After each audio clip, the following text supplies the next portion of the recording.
What I absolutely loved about being an SDR at Hexagon was I was given the freedom to speak to prospects and clients in a way that delivered most value to them. So I could go to my manager or my team and say, hey, I've got this new idea, and always felt fully supported.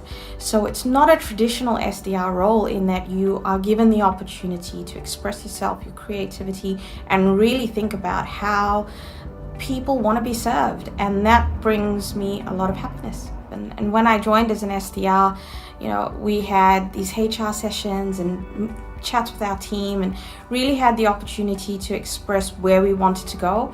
And once I had that conversation with my manager, we put a roadmap in place and talked about what priorities it would take, what it would look like to be an account executive, and I felt fully supported in that. And today I'm an account executive, so I'm absolutely thrilled.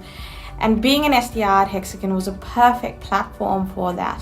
I genuinely believe being an SDR is being paid to become a better person. It causes you to work in a resilient way, to think creatively, to never give up, and that was a perfect platform and still continues to serve me today as an account executive. I have exposure to phenomenal clients, great leadership, just really smart people that make you better for going to work. So if you are looking not just for an SDR role, but a role that will enable you and support you to become whatever it is that you want to become, Hexagon is a terrific organization to do that.